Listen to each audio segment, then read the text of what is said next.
हाँ। मेरी जो पहली मुलाकात या पहला तारुफ आप कह सकते हैं, वो आमिर लियाकत साहब से ऑलमोस्ट जब मैं 10 या 11 साल का हूँगा। अब आपको क्या अंदाज़ा होता है 10 या 11 साल की उम्र में कि कोई कितना अच्छा होस्ट है, या कोई कितना काबिल आदमी है, या कोई कितना दीन से करीब आदमी। ज़ाहिर है ये वो उम्र होती है जिसमें आपको ये बहुत सारी गहरी बातें जो है वो समझ में नहीं आती। मुझे बहुत अच्छी तरह याद है कि मैं ट्यूशन से वापस जब घर आया तो जो मेरी वालदा हैं वो टीवी पर नज़रें जमाए, सर पे दुपट्टा लिए, हाथों को बुलंद किए दुआ कर रही हैं और रोई जा रही हैं। और टीवी पर कोई शख्स है जो दुआ करवा रहा है, और अम्मी जो है वो उसके दुआ के साथ आमीन आमीन कह रही हैं, और वो रोज़ारों कतार रोती जा रही हैं। और वो जो शख्स सामने टीवी पे मौजूद है वो भी दुआ करवा रहा है और रोता जा रहा है। और मैंने ये कैफियत देखकर, वो कैफियत ऐसी थी, वो सहर ऐसा था कि मैं बिल्कुल अम्मी के साथ बैठ गया। और जैसे कि मैंने कहा कि 11-12 साल के बच्चे को क्या खबर होती है कि कोई किस रिक्कत के साथ दुआ कर रहा है, या जो खुदा का खौफ है वो क्या होता है। मैं भी खैर अम्मी के साथ बैठ गया और उसी तरह हाथ बुलंद करके उसी तरह दुआ करने लगा। और एक टाइम ऐसा आया कि जहाँ पर मुझे ऐसा महसूस हुआ कि मेरी भी जो आंखें हैं वो भर रही हैं। तो वो दिन था। उसके बाद हमेशा आमिर लियाकत साहब को एक बहुत ही अच्छे इंसान की तरह जाना, एक बहुत ही काबिल आदमी की तरह जाना। आपको उनसे हज़ार इख्तलाफ रहे हों, लेकिन उनके क्रेडिट पर एक बहुत बड़ी चीज़ है, और वो ये है कि चूँकि मैंने इसको खुद एक्सपीरियंस किया है, मैं खुद इस चीज़ से गुजरा हूँ, तो मैं इससे ज़्यादा बेहतर रिलेट कर सकता हूँ कि वो एक ऐसे टॉपिक के ऊपर टीवी पर प्रोग्राम करते रहे जिसके ऊपर अगर आप चौराहे पर बात कर लें, या इवन अपने ड्राइंग रूम पर भी आप गुफ्तगू शुरू कर दें, तो शायद जो उसका इख्तिताम होता है वो लड़ाई पर होता। तो वो टीवी पर बैठकर तमाम जो मसलिक हैं उनको जोड़ने की बात करते रहे, उनके जो आलिम दीन हैं उनको बिठा कर जो फ़र्क हैं या जो बीच में डिफरेंसेस हैं उनको रिस्पेक्ट करते हुए एक दूसरे से जो डिस्कशन का फोरम है उसको ओपन रखा, जो उससे पहले हमें नज़र नहीं आया था। कम से कम जितना मैंने फिर बाद में ऑब्वियसली जब मैंने मीडिया ज्वाइन किया तो मैंने जितना हिस्ट्री को देखा या जितना अब तक देखता आया हूँ, मुझे कोई ऐसे लोग नज़र नहीं आए। ठीक है, आमिर लियाकत साहब के बाद एक ट्रेंड सेट हुआ, फिर उस ट्रेंड सेट होने में फिर बाद में बहुत सारे लोग आए जिसमें बिलाल कुतब साहब शामिल हैं, फिर वसीम बदामी शामिल हैं, फिर वो तमाम तर एंकर्स जो कि मॉर्निंग शो एंकर्स थे, फिर वो रमज़ान में जो है रमज़ान शो एंकर बन जाया करते थे एंड ऑल दैट स्टफ। लेकिन जो ट्रेंड सेट किया आलिम ऑनलाइन का या जो आलिम दीन है उनको बिठा कर सवालात का जो सिलसिला होता था, और बड़े सख्त सवालात और बड़े ऐसे सवालात जिनमें लड़ाई भी हो जाती है, हम देखा करते थे कि जब जब आमिर साहब जो है वो होस्ट की सीट पर होते थे तो लड़ाई नहीं हुआ करती थी। इससे ये बिल्कुल अंदाज़ा होता है कि कितने आला पाए के वो मेज़बान थे, होस्ट थे, और ये क्रेडिट हमेशा उनके पास रहेगा। किसी को उनसे कितना भी इख्तलाफ हो, जितना भी शिद्दत का आप उनसे इख्तलाफ रखते हों, ऑल दो कि मुझे आज तक ज़ाती तौर पर मुझे आज तक उनसे इख्तलाफ रखने की कोई वजह लोगों की सामने नहीं आई। खैर उस पर आगे चल के हम बात करेंगे, लेकिन ये क्रेडिट उनके जो एक क्रेडिट बुक है ये हमेशा रहेगा। क्योंकि मैं अगेन कह रहा हूँ, क्योंकि मैं इस तरह के प्रोग्राम्स प्रेजेंट करता आया हूँ, तो मुझे अंदाज़ा है कि कितना मुश्किल होता है इस तरह के प्रोग्राम्स को कंडक्ट करना। खैर फिर ज़िंदगी में आहिस्ता आहिस्ता आहिस्ता आहिस्ता एक मकाम ऐसा आता है कि जहाँ पर इंसान को ये महसूस होना शुरू हो जाता है कि अब उसको दो ज़िंदगियाँ जीनी है। अब वो इसलिए उसको जीनी पड़ती हैं क्योंकि इसमें कसूर हम लोगों का है, इसमें कसूर आप लोगों का है। मेरा मैं इसलिए नहीं कहूँगा क्योंकि मैं इस वक्त एज अ होस्ट बात कर रहा हूँ, एज अ लिसनर बात नहीं कर रहा। अब वो आपका कसूर कैसे है कि जब भी आप किसी एक इंसान को टीवी पर देखते हैं, और ख़ास तौर पर उस इंसान को देखते हैं जो मज़हब से रिलेटेड प्रोग्राम कर रहा है या जो इस्लाम से रिलेटेड प्रोग्राम कर रहा है, तो आप उसके ऊपर एक ऐसी छाप लगा देते हैं कि भाई अब इसकी पूरी ज़िंदगी एज अ फरिश्ता गुजरनी चाहिए। ना ये ज़िंदगी में कोई गलत बात कहे, ना ये कोई ज़िंदगी में गलत काम करे, ना ये ज़िंदगी में कोई ऐसी बात कहे जो कि इस्लाम से मुनाफी हो, ना ये ज़िंदगी में कोई ऐसा अमल करे जो इस्लाम से मुनाफी हो। At the end of the day हम ये भूल जाते हैं कि वो जो होस्ट है या जो वो मेज़बान है जो ये प्रोग्राम कर रहा है, वो भी at the end of the day इंसान ही है। वो भी बहुत सारे गुनाह करेगा, बहुत सारे सवाब करेगा, और ऐसे ही जैसे हम करते हैं। अब चूंकि जब आमिर लियाकत साहब को ये बात समझ में आई कि उनकी जो ज़ाती ज़िंदगी है वो बहुत मुख्तलिफ है, क्योंकि उसमें ज़ाहिर है वो पॉलिटिशियन भी रहे, वो जो है समाजी कारकुन भी रहे, वो गुड स्पीकर भी रहे, वो रमज़ान शो होस्ट भी रहे, वो एक इंटरटेनमेंट होस्ट भी रहे। तो अब उनको अंदाज़ा था कि उनके ऊपर जो छाप लग चुकी है, अब दो ही तरीके हो सकते हैं। या तो वो बिल्कुल शेल में चले जाएं, बिल्कुल अपने आप को जो है वो ख़त्म कर दें रेडियो से जो है, और तमाम तर जो पॉलिटिक्स है या जो लाइम लाइट है उससे अपने आप को पीछे खींच लें और एक गुमनामी की ज़िंदगी गुजारना शुरू कर दें अपनी फैमिली के साथ। दूसरा रास्ता उनके पास ये था कि जो बहुत सारे लोग अमूमी तौर पर करते हैं कि जनाब जो भी आए अब उसको हंस के फेस किया जाए, जो भी हो उसका मुकाबला किया जाए, या जो भी हो उसको सीरियस ना लिया जाए। लेकिन शायद वो ये बात नहीं जानते थे कि जिस दौर में अब वो दाखिल हो चुके हैं या हम दाखिल हो चुके हैं, यहाँ पर एक ऐसी बला मौजूद है जिसको हम सोशल मीडिया कहते हैं, और सोशल मीडिया में ऐसे लोग मौजूद हैं जो कि मीम बनाने के ऊपर जो है किसी की इज्जत उछालने को भी जो है उससे पीछे नहीं हटते। मीम बनाने के लिए किसी की जो ज़ाती ज़िंदगी है उसके ऊपर भी वार करना जो है वो उससे पीछे नहीं हटते, चाहे उससे किसी की जो मेंटल हेल्थ है वो डिस्टर्ब हो रही हो, किसी की फिजिकल हेल्थ जो है वो डिस्टर्ब हो रही हो।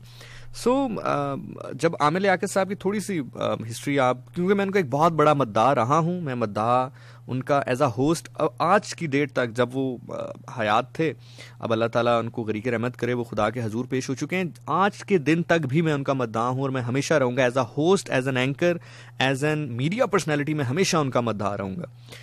उनके पाए का होस्ट, उन जैसा इल्म रखने वाला, उन जैसा तलफ़ुज़ रखने वाला, उन जैसी अदायगी वाला, उन जैसी नॉलेज वाला शायद ही दोबारा हमें कोई मिले। So anyway, having said that, अगर आप उनकी पहली ज़िंदगी को थोड़ा देखते हैं, ही वॉज अ पॉलिटिशियन, ज़िंदगी बहुत सी ऊंचाई और निचाई में गुजर रही थी, फिर अल्लाह ताला ने जो है उनको एक रोल प्ले करने का मौका दिया जो कि बहुत कम लोगों को मिलता है और बड़े खुशकिस्मत लोगों को मिलता है, बहुत खुशकिस्मत लोगों को मिलता है। वो एज एन इस्लामिक होस्ट था। जब वो तमाम तर जो मकातब फ़िक्र हैं उनके उलमा को बिठा कर सवालात का सिलसिला और फिर इस तरह के मामलात थे, फिर उन्होंने इस्लाम के हवाले से काम करना शुरू किया, कुछ किताबें लिखी। फिर एक वक्त वो भी आया कि जिसमें दुनिया के 500 बाअसर मुसलमानों में उनका नाम भी आया। लेकिन स्टिल, जैसे कि मैंने कहा कि चूंकि हम अपनी ज़ाती ज़िंदगी में अब जो मर्जी करते रहें, लेकिन चूंकि दूसरे को हमें फरिश्ता गर्दानते हुए एक सेकंड नहीं लगता, और अब हमें लगता है कि चूंकि अभी इस्लाम के हवाले से बात कर रहा है तो ज़िंदगी की जितनी भी अच्छाइयाँ मौजूद हैं अब उसका ठेका इसने ले लिया है, और अब इसी ने जो है वो अच्छाइयाँ जो है इस दुनिया में करनी है, इससे तो कोई गलत काम हो ही नहीं सकता।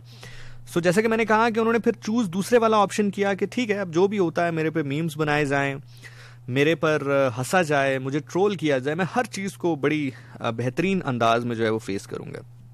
और जितने भी मीमर्स मुझे इस वक्त सुन रहे हैं या वो लोग सुन रहे हैं जो रोस्टिंग वीडियोस बनाते हैं या इस तरह के मामलात करते हैं, एक चीज़ तो तय है कि आपको आमिर लियाकत जैसा बड़े दिल वाला शख्स अब नहीं मिलेगा दोबारा, जो आपके मीमर्स पे जो है वो ज़्यादा गुस्सा भी ना करता हो, अपने मीम्स से हंसता भी रहा हो, और बाज़ औक़ात ये पता भी लगता था कि वो जानबूझकर भी कुछ ऐसे काम कर रहे हैं, कुछ ऐसी बातें कर रहे हैं जिनसे मीमर्स को जो है वो मवाद मिले। ठीक है, हल्का फुल्का मजाक जो है वो हमेशा ज़िंदगी में चलता रहा है। कब वो मजाक में लिमिट क्रॉस हो जाती है ये भी ठीक है, एक इंसान है, गलती होती है। ज़्यादा मसला तब पेश आता है जब एक शख्स एक सही तरीके को इस्तेमाल करते हुए अपनी ज़िंदगी को जीता है और हमें उसके ऊपर मसला होता है। जैसे फॉर एग्जांपल, अगर उन्होंने जो सैयदा तूबा आमिर हैं उनसे शादी की थी, तो शादी की थी, इसमें कोई ऐसी चीज़ नहीं थी जिस पे उनके ऊपर जो है वो वावीला मचाया जाता। हम तो तूबा को जानते भी नहीं थे, वो तो एक चैनल में as an marketing officer job कर रही थी। अब वो 4 ड्रामास कर रही हैं, तो वो जाहिर है आमिर लियाकत की बदौलत ही कर रही हैं। आमिर लियाकत ने उनसे शादी की तो उनको शोहरत मिली और फिर बाकी मामलात जो हैं वो ज़िंदगी के उन्होंने तय किए। उनकी तीसरी बीवी, जो मेरे नज़दीक बहुत बड़ी वजह बनी उनकी आज इस दुनिया से जाने की, उन्होंने जो है उनसे शादी की, और एक ऐसी लड़की जिसको हम जानते भी नहीं थे, एक ऐसा पसमानदा इलाका जहाँ पर बहुत सारे जो लोग हैं वो शायद साफ़ पानी पीने से भी महरूम है, वहाँ से एक लड़की से शादी करना, मैं ये नहीं कह रहा एहसान किया, ठीक है, उन्होंने शादी की, शादी करके जो है उस वक्त के जो वज़ीर आज़म थे इमरान खान साहब, उनसे मिलवाना, वरना हम तो जानते भी नहीं थे कि दानिया कौन है, हम तो जानते भी नहीं थे कि तूबा आमिर कौन है। तो ये एक बहुत बड़ा क्रेडिट है आमिर लियाकत साहब का उन तमाम तर अपनी जो बेवा रही हैं उनके बाद, कि उन्होंने वाकई ही उनके नाम से बहुत नाम बनाया है और नाम कमाया है, और फ़ायदा ही हुआ है उनको उनसे शादी का। क्योंकि चाहे बुशरा आमिर हों जो उनकी पहली वाइफ हैं, चाहे तूबा आमिर हों जो उनकी दूसरी वाइफ थी, चाहे दानिया हों जो उनकी तीसरी बीवी हैं, कहीं ना कहीं अगर उन्होंने जो है उनके ऊपर डोमेस्टिक वायलेंस का इल्ज़ाम लगाया है, तो तीनों बीवियों में से कोई बीवी अब तक इसको जो है वो साबित नहीं कर पाई है कि बात हकीकत थी या नहीं थी। मैं सिर्फ अब यहाँ पर 2 चीज़ें हैं जो आपके सामने रखना चाहूँगा। पहली चीज़ तो ये है कि लोग, अभी मैं सुबह से देख रहा हूँ कि लोग अब एक स्टेटस अपडेट कर रहे हैं कि प्लीज़ आप अपने आसपास किसी को डिप्रेस देखें तो उससे बात करें। मैं कहूँगा खुदा के वास्ते उससे बात ना करें। बस एक एहसान उसके ऊपर करें कि उसके बारे में बात ना करें। मैं फिर रिपीट कर रहा हूं, इतना आराम, इतना सुकून उसको इस चीज से नहीं मिलेगा कि आप उससे बात करें, उसको इस चीज से ज्यादा सुकून मिलेगा कि उसके बारे में बात ना करें। अगर कोई शख्स जिंदगी में गलती कर बैठता है, कुछ चीजें होती हैं, और मैं फिर कह रहा हूं कि कोई बराह रास्त ऐसी गलती आमिर की थी भी नहीं कि जिसके ऊपर जो बहुत ज्यादा उनको बैश किया जाता, जिस पे बैश किया गया। आई कम टू दैट पॉइंट। बार कैफ, अब बहुत सारे लोग जो हैं वो जो है यकीनी तौर पे आप उनके स्टेटसेस देखें कि कुछ दिनों पहले उनको ऐसे ऐसे अल्फाज से जो है उनको याद कर रहे थे। अच्छा, बहुत सारे लोग अभी शायद ये भी कहें कि मैं भी शायद उन्हीं में था, लेकिन मैं अल्हम्दुलिल्लाह खुदा को हाजिर नाजिर जानकर ही कह रहा हूँ, मैंने ज़िंदगी में कभी भी किसी की ज़ाती वीडियो शेयर नहीं की, चाहे मुझे उससे कितना ही इख्तलाफ क्यों मौजूद ना हो, कितना ही इख्तलाफ मुझे उससे क्यों मौजूद ना हो। मैंने कभी उसकी ज़ाती ज़िंदगी से मवाद शेयर नहीं किया, मैंने कभी किसी के ज़ाती ज़िंदगी के ऊपर बात नहीं की, इसी वजह से कि अल्लाह ताला हम सब के पर्दे सलामत रखे। हम सभी एक जैसे हैं, हम में से कोई भी दूध का धुला नहीं है। ज़रा अपने गिरबानों में झांकें, हम कितने फरिश्ते हैं खुद के, हम किसी की ज़िंदगियों पर बात करें। बार कैफ, फिर उसके बाद एक लॉट वो है जो अब ये कह रही है कि हमने इंसान की ज़िंदगी का, हमें सीखना चाहिए कि एक इंसान की बुलंदी से लेकर उसकी पस्ती तक हमने उसको देखा। बुलंदी हमने उसकी ये देखी कि एक वक्त वो आया कि खाना काबा के दरवाजे उस पर खोल दिए गए, एक वक्त वो आया कि वो जो है उसकी बरहना वीडियोस जो हैं वो मंजर आम पर थी। तो भाई मेरे बात ये है, जितने भी लोग मुझे इस वक्त सुन रहे हैं, आपको किसने कहा है कि अगर खाना काबा के दरवाजे आप पर खोल दिए जाएं तो आप अल्लाह के बहुत करीब हैं? अल्लाह ने कहा है आपसे। अब समझिएगा इस बात को, आप जिस खुदा के करीब होने की बात कर रहे हैं, क्या ये पैरामीटर उसका है? क्या कुरान की किसी आयत में, क्या अल्लाह के नबी सल्लल्लाहु अलैहि वसल्लम की किसी हदीस में ये बात है कि जनाब अल्लाह के करीब होने की निशानी ये है कि जब वो खाना काबा में आएगा तो वो खाना काबा के अंदर दाखिल हो जाए? ऐसा नहीं है, कहीं पर भी नहीं है।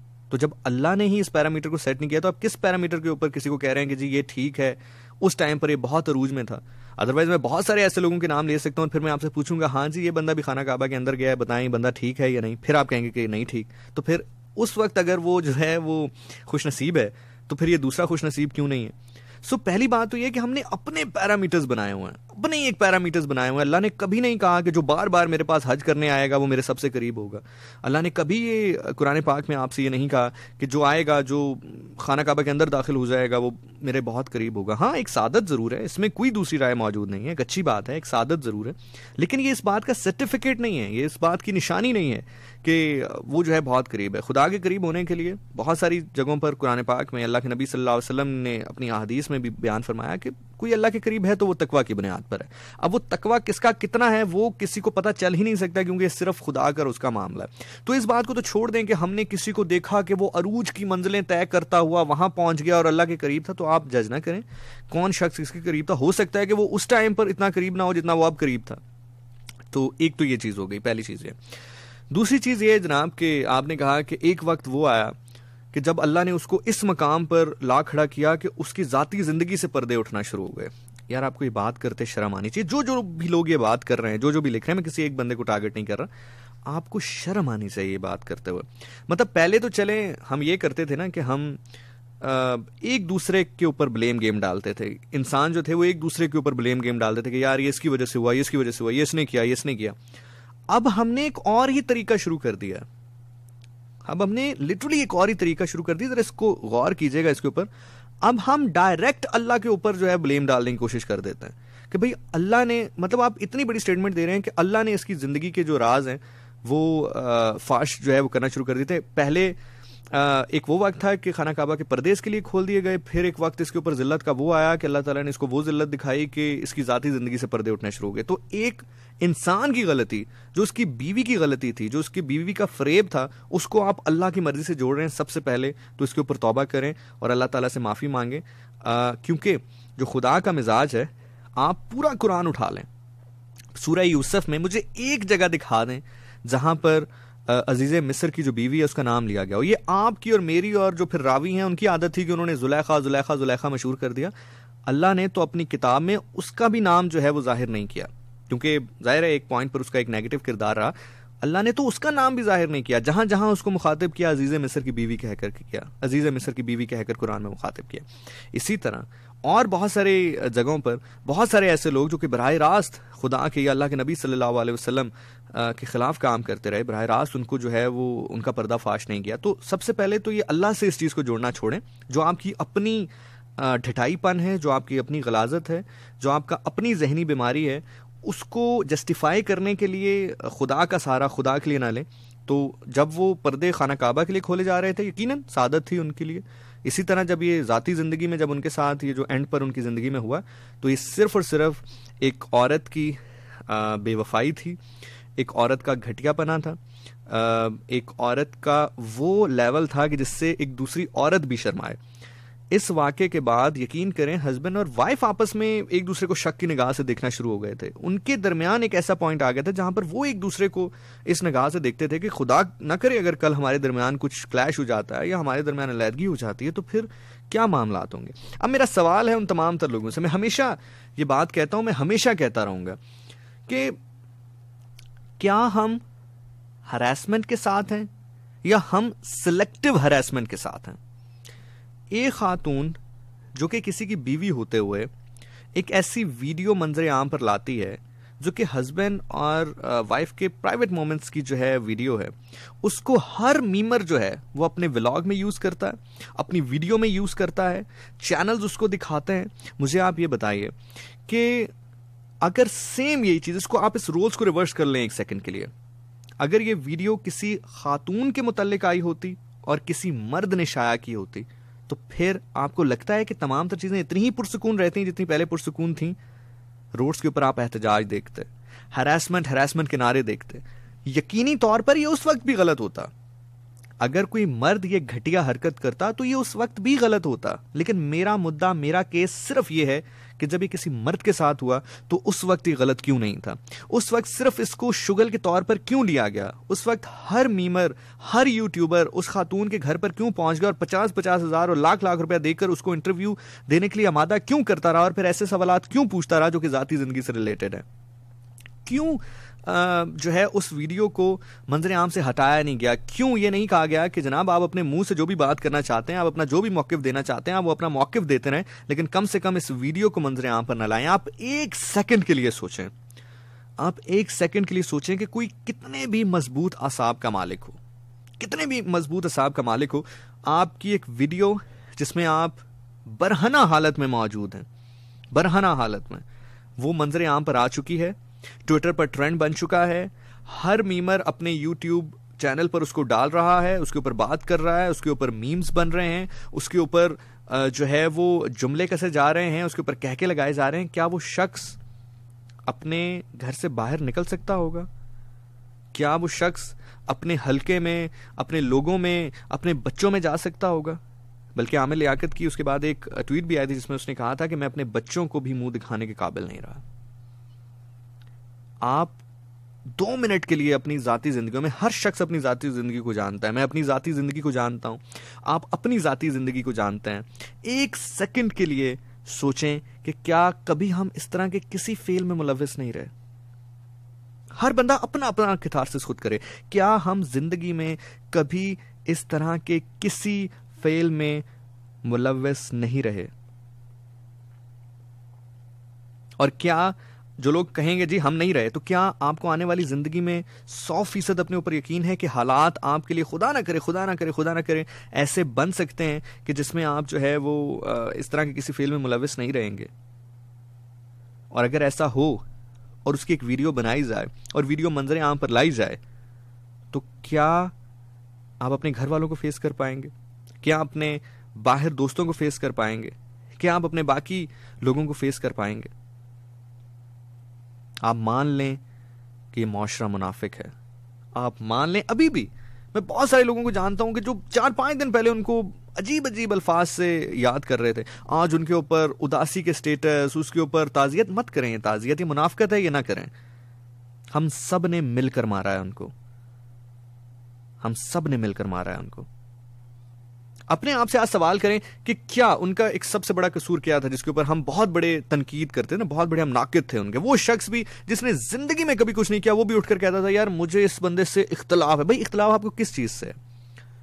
शादियां करने से? तो क्या शादी एक ऐसी चीज है अगर वो उसके पास पैसा है और वो अपने जो है हालात और मामलात को देखते हुए शादी करना चाहता है तो कौन रोक सकता है उसको? ये जो तमाम तर लोग इस्लाम का सहारा लेते हैं, आप किसी भी मकात पे फिक्र के आलिम के पास चले जाएं और उसे कहें कि बस मुझे शादी का जो है दिल करता है, मैं शादी करना चाहता हूं, तो क्या इतनी वजह भी काफ़ी है? तो आपसे कहेगा हाँ, इतनी वजह भी काफ़ी है कि आप शादी करना चाहते हैं। आप किसी औरत से सिर्फ उसके हुस्न की वजह से भी शादी करना चाहते हैं तो इतना भी काफ़ी है। मैं ऑब्वियसली इसको हम अगर लैटिन मीनिंग आगे लेते जाएं तो वो डिफरेंट होते जाएंगे, लेकिन मैं सिर्फ बेसिक की बात कर रहा हूं कि गलत क्या किया उसने, गलत क्या था उसमें। क्या वो जो जोक्स किया करता था अपने टेलीविजन शोज में बैठ के वो गलत थे तो वो बाकी नहीं करते? क्या मथीरा जो है उसको आपने स्टार बना दिया, वो क्या करती है? जो अगर फॉर एग्जांपल हम कहते हैं कि वो गालियां देते थे अपने प्रोग्राम में, या जो उनकी कुछ बैक एंड का जो प्रोग्राम होता है जिसको हम बिहाइंड द सीन्स वीडियोस कहते हैं, उसमें वो नजर आए हमें गालियां देते हुए, तो जुनैद अकरम साहब क्या करते हैं? मैं किसी के खिलाफ नहीं हूं, ठीक है, हम ऐसा कंटेंट देखते हैं तो लोग ऐसा कंटेंट बनाते हैं, मैं बिल्कुल इससे एग्री हूं। जुनैद अकरम भाई क्या करते हैं, जिनको अब से कुछ अर्सा पहले इमरान खान साहब के इंटरव्यू के लिए बुलाया गया, वो क्या करते हैं अपने प्रोग्राम में? अपना जो यूट्यूब उनका चैनल है, उनका कोई वीडियोस उठा के देख लें, जिस एक वीडियो कोई आपको ऐसे नहीं मिलेगी जिसमें उन्होंने बिल्कुल स्ट्रेट अवे गालियां ना दी हो। तो कौन नहीं करता था? उसके अलावा बहुत सारे हैं। अगर फॉर एग्जाम्पल हम कहते हैं कि जनाब वो जूम ही नहीं बातें करते थे अपने प्रोग्राम में गेस्ट को बुला के, तो ताबिश हाशमी क्या करता है, जिसको आपने कॉमेडी किंग तस्लीम किया हुआ है अपने मुल्क में, वो क्या करता है? मैं तनकीद नहीं कर रहा, आई नो कि मेरे लिए बड़ा खतरनाक हो सकता है, खतरनाक इन अ सेंस, या मेरे लिए कोई बहुत पॉजिटिव नहीं हो सकता, जिंदगी मौत अल्लाह के हाथ में, बहुत ये कोई मेरे लिए पॉजिटिव नहीं हो सकता क्योंकि since I am somehow the part of media, but मैं सिर्फ एक एग्जांपल्स दे रहा हूं। ताबिश हाशमी क्या करते हैं? वो जूमी नहीं बातें नहीं करते, तो फिर सिर्फ आमिर लियाकत ही क्यों? वो इसलिए कि वो आपको पलट के जवाब नहीं देता था, वो शायद इसलिए कि वो इजी टारगेट था, वो शायद इसलिए कि वो एक मर्द था। तो खैर, इसके ऊपर मैं घंटों बात कर सकता हूं, लेकिन फायदा कोई नहीं है, क्योंकि मैं जानता हूं कि पहली बार नहीं हुआ, मैं जानता हूं कि ये आखिरी बार नहीं हुआ। सोशल मीडिया एक गटर है, एक ऐसा चौक है जहां पर आए दिन किसी ना किसी को खड़ा करके उसकी इज्जत की बोली लगाई जाती है। पिछले कुछ दिनों में अगर आमिर लियाकत रहे तो कल कोई और होगा, परसों कोई और होगा, हो सकता है उससे अगले दिन आप हों, उससे हो सकता है उसके अगले दिन मैं हूं, क्योंकि हम सभी इसी माशरे का हिस्सा है ना। कभी ना कभी बारी तो किसी की भी आ सकती है, दूध का धुला बारल कोई नहीं है, ये याद रखिएगा। अगर आप किसी पर पत्थर मारना चाहें तो ये जरूर याद रखिएगा कि आपके अपने दामन में कुछ छींट ना हो। आपके अपने दामन पे अगर कुछ छींट मौजूद है तो फिर पत्थर मारने से गुरेज करें, उसके लिए भी हदायत की दुआ करें, अपने लिए भी हदायत की दुआ करें। ये सहरा बहुत बड़ा आमिर लियाकत साहब के सर पे जाता है कि जो रमज़ान ट्रांसमिशंस, जो शब रात की ट्रांसमिशन, जो 10 मुहर्रम की जो 10 दिनों की ट्रांसमिशन है, मुझे बताएं उससे पहले कहाँ पर आपको नजर आया करती थी? ये एक बहुत बड़ा क्रेडिट है जो उनके साथ हमेशा रहेगा। अल्लाह ताला उनको गरीक रहमत करे और करवट करवट, कदम कदम पे जन्नतुल फिरदौस में आला मुकाम अता करे। 101 टाइम चेक, इट्स 11:30 PM। मैं तो पंजतन का गुलाम हूँ, मैं तो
से मेरे मुंह से आए महक सदा, जो मैं नाम लूं तेरा भूल से, मैं तो पंजतन का गुलाम हूँ, मैं तो।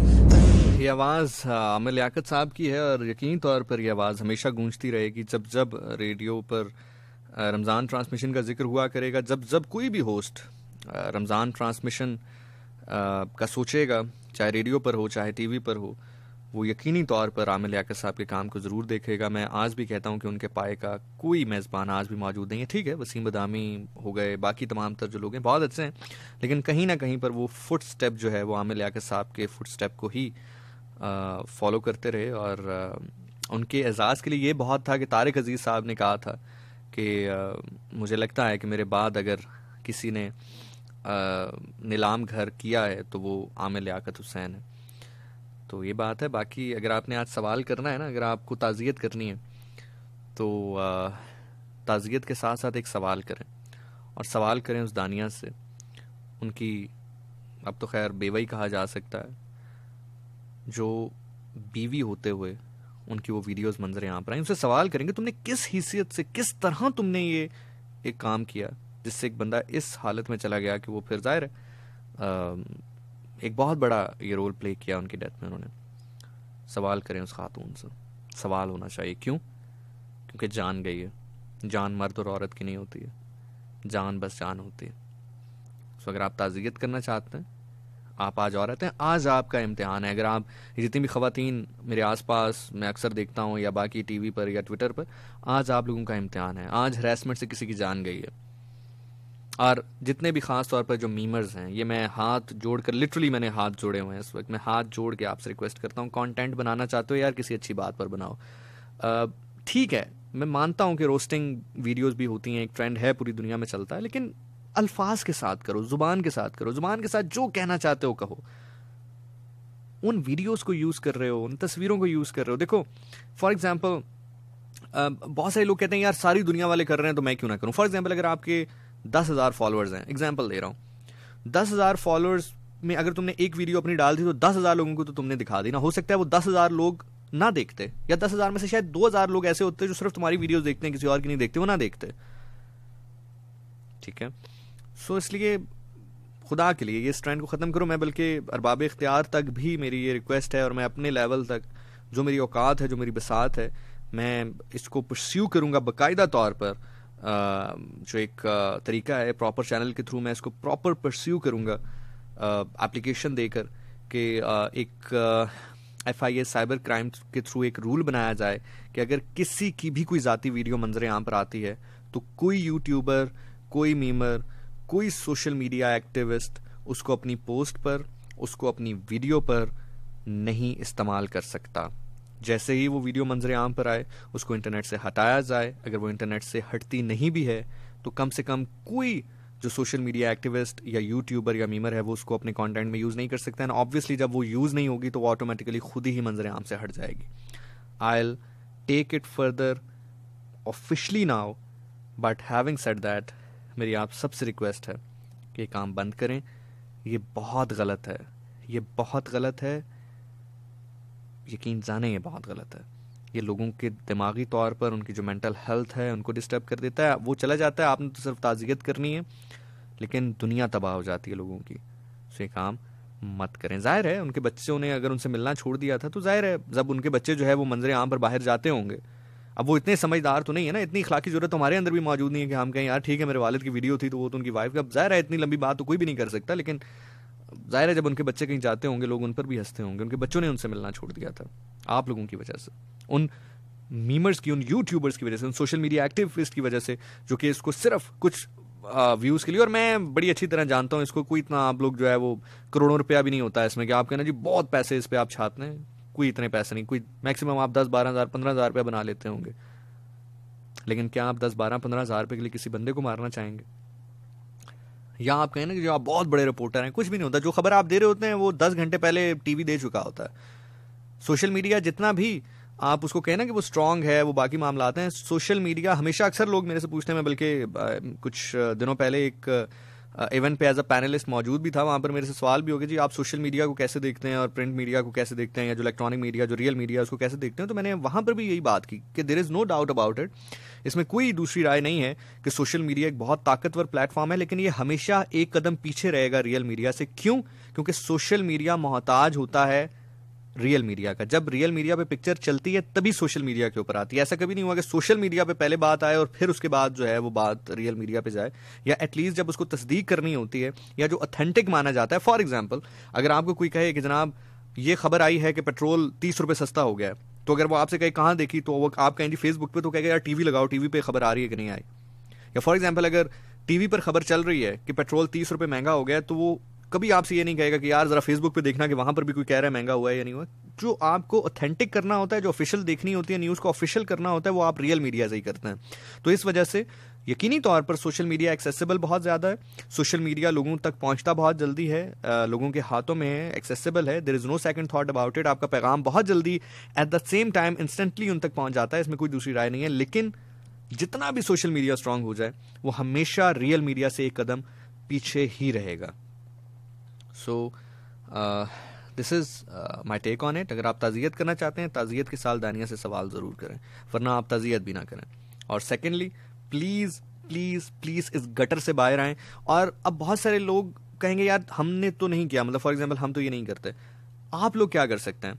आज के बाद आप जिस भी यूट्यूबर, जिस भी मीमर, जिस भी सोशल एक्टिविस्ट को देखेंगे वो इस तरह की कोई घटिया हरकत कर रहा है, किसी की ज़ाती ज़िंदगी की वीडियोस या जो पिक्चर्स या स्नैप्स हैं उनको लेकर वो उसके ऊपर उनको ट्रॉल करने की कोशिश कर रहा है, या उनको उस कंटेंट को अपने कंटेंट में इस्तेमाल कर रहा है, आप उसको रिपोर्ट करना शुरू करते हैं। जब आवाम इसको डिस्करेज करेगी ना, मैं फिर कह रहा हूं कि बहुत सारी चीज़ें हम देखते हैं तो वो भी बनाते हैं। आप डिस्करेज करना शुरू कर दें इसको। कल से ही आप जिस भी वीडियो को देखें, जिस भी जगह पर देखें, अगर किसी की बरहना वीडियो, बरहना तस्वीर, किसी की ज़ाती ज़िंदगी की तस्वीर या वीडियोस कोई सोशल मीडिया एक्टिविस्ट जो है वो उसको इस्तेमाल कर रहा है, चाहे यूट्यूब पर कर रहा हो, फेसबुक पर कर रहा हो, इंस्टा पे कर रहा हो, उसको रिपोर्ट करना शुरू कर दें, उसको ब्लॉक करना शुरू कर दें। 10, 12, 15 हज़ार सब्सक्राइबर अगर एकदम जाएंगे तो उसको भी पता चलेगा कि मैंने ऐसा कॉन्टेंट नहीं बनाना है। अपना पार्ट प्ले करें, अपना पार्ट प्ले करें। This is what I want to say you.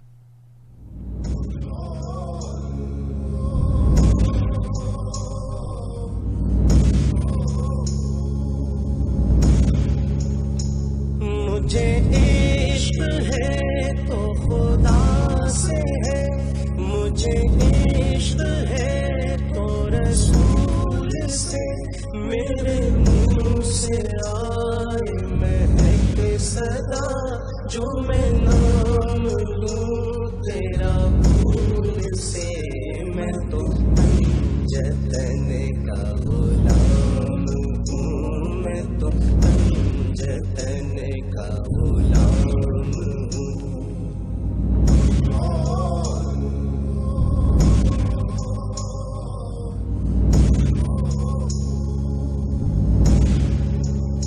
मुझे इश्क सरो सुमन से है, मुझे इश्क सारे चमन से है, मुझे इश्क उनकी गली से है, मुझे इश्क उनके वतन से है, मुझे इश्क है तो अली से है, मुझे इश्क है तो हसन से है, मुझे इश्क है तो हुसैन से, मुझे इश्क शाह ज़मन से है, मैं तो जतन का गुलाम हूँ, मैं तो जतन का गुलाम हूँ। गुस्ले मैयत ना कहना मेरे गुस्ल को, उजले मलबूस को ना कफन नाम दो,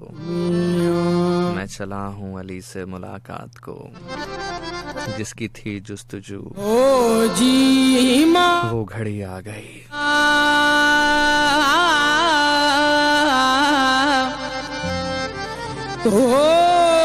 जी मौला मौला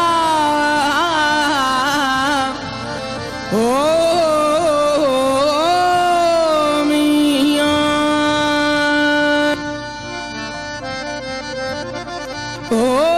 जी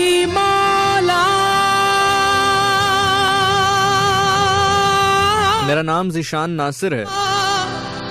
इस कलाम के साथ साथ मैं आपको जो आपके जो मैसेजेस आप मुझे भेज रहे हैं, जो फीडबैक भेज रहे हैं इंस्टाग्राम के ऊपर, मैं उसको साथ साथ प्रोग्राम में शामिल करूंगा। अगर आप मुझे ढूंढना चाहें इंस्टाग्राम के ऊपर तो ढूंढ सकते हैं, ज़ीशान नासिर लिखेंगे मैं आपको मिल जाऊंगा। ZEESHAN NASIR26 Zeeshan Nasir 26। इस कलाम के साथ साथ आपके मैसेजेस मेरे इंस्टाग्राम अकाउंट से में छुपाई जाती है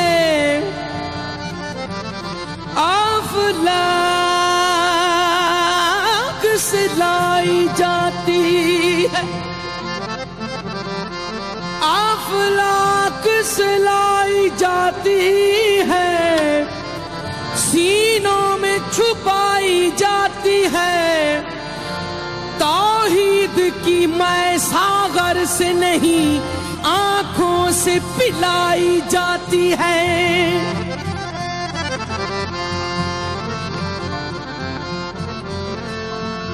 इसी तलाश व तजस्सुस में, इसी तलाश व तजस्सुस में खो गया हूँ मैं। इसी तलाश व तजस्सुस में खो गया हूँ मैं। इसी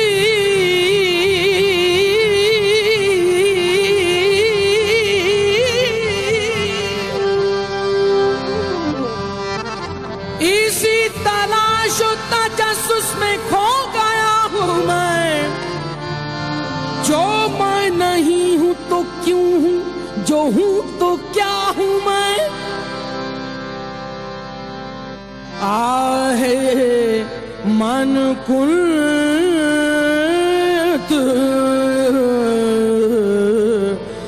मौला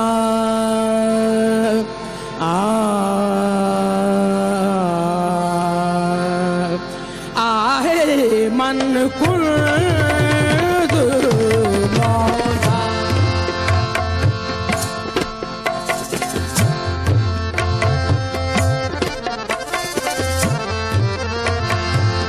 मन कुर्द मौला, मन कुर्द मौला, मौला मन कुर्द मौला मौला। इश्क क्या शय है, इश्क क्या शय है, क्या शय है, क्या शय है, क्या शय है, क्या इश्क क्या शय।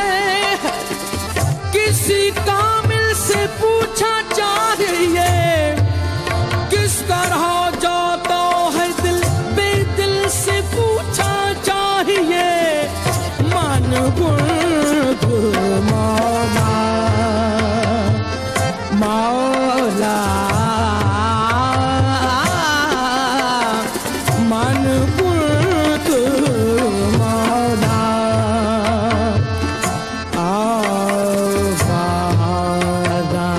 अलियुन मौला, अरे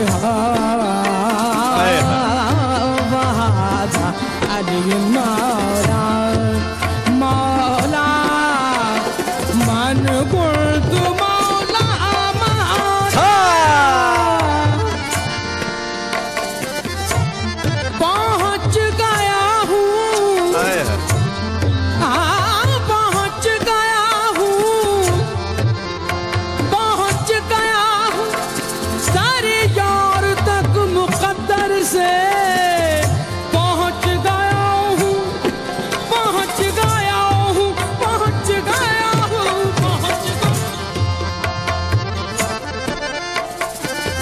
पहुँच गया हूँ दर यार तक मुकद्दर से। वरना सब मेरे सजदे इधर उधर होते। मन कुर्द मौला मौला, अली मौला मौला, अली मौला मौला, अली मौला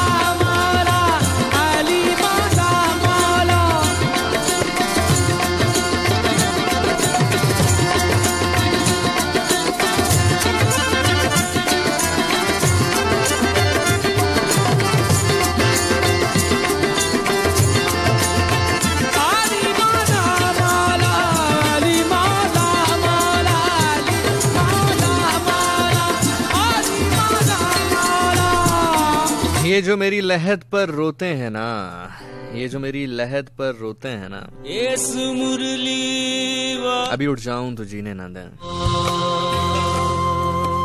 सारा शहर शामिल है आज उसके जनाजे में, सारा शहर शामिल है आज उसके जनाजे में।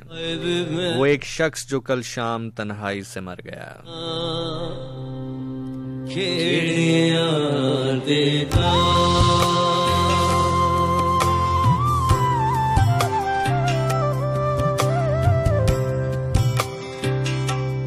दिल विच राजे दा ख्याल मैं नहीं जाना खेड़ियां दे नाल।